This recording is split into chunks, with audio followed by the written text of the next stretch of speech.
Visual 535, take 2.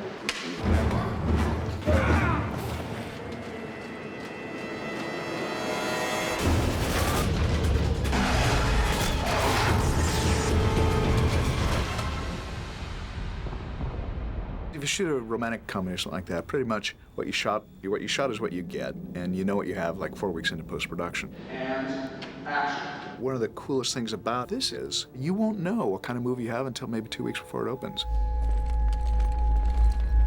The design of the film and David's view of the world meant that no terrestrial location worked as a location to shoot in. So therefore, everything was built. Obviously, there's a limitation to how much can be built by the art department, and so our job was to add extensions to that world. There's a planet in the movie called Crematoria, and David described in the script a planet that swings from 700 degrees centigrade during the day and minus 300 degrees C at night. If I owned this place in hell, I'd rent this place out and live in hell. We started talking about what the atmospherics would be on the world, and we came up with a visual effects design where at a certain amount of temperature, the supercharged air would render itself as a wall of fire that travels across the planet's surface. We described this as the VTF, which means visible thermal front. That's some sunrise. 356, take 6. And action. Several passes were shot, live action passes of this miniature set, which we then put together so that we get the correct lighting and atmospheric look. A lot of that was done with matte painting, background extensions, CG extensions, integrating steam elements into that.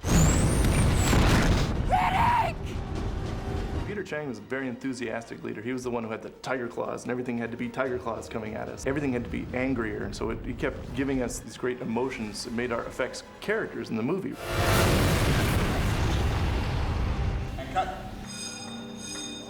At the end of Crematoria, one of the characters, the Purifier, walks out into the supercharged heat and disintegrates. We started off by shooting a green screen element of the actor performing on set. We take over the character at a certain point, and he becomes a 3D replication of the actor's performance that we can then take and texture all of the burning skin and flesh and clothing. We describe the burning as steel wool that burns really quickly with lots of highlights within the sort of embers, and they did a fantastic render and lots of really good shaders to convey that decay as the character walks deeper and deeper.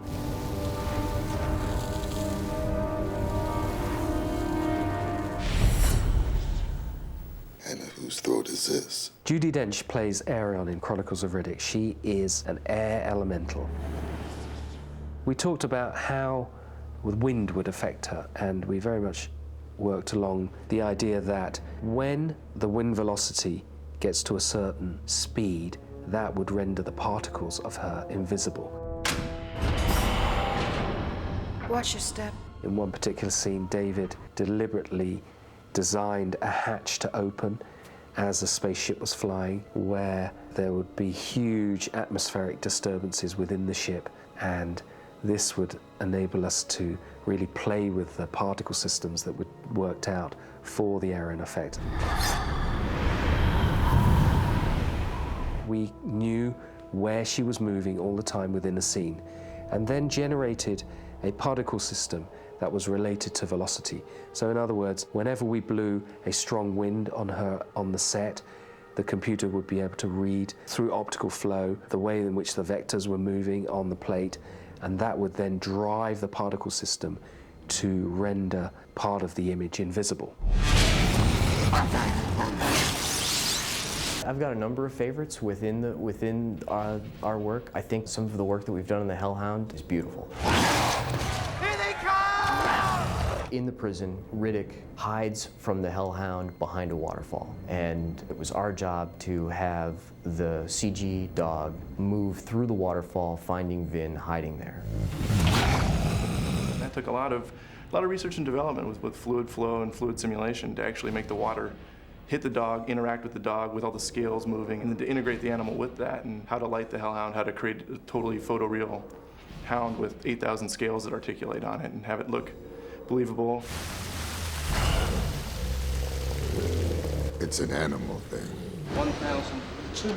Dave and I have a very close working relationship. We talk a lot, we draw a lot in terms of describing worlds, and we would have conversations between ourselves that would just spark new ideas. As you're walking towards Riddick, I do this, and I drop into an OTS for the... Pulling out the soul. Right. Yeah. David's a very spontaneous director in terms of visual effects, and although you can go to the nth degree to plan something, there's always that spontaneity that happens on set, and, you know, it's up to our team to just react to that. It looks fucking great, Peter.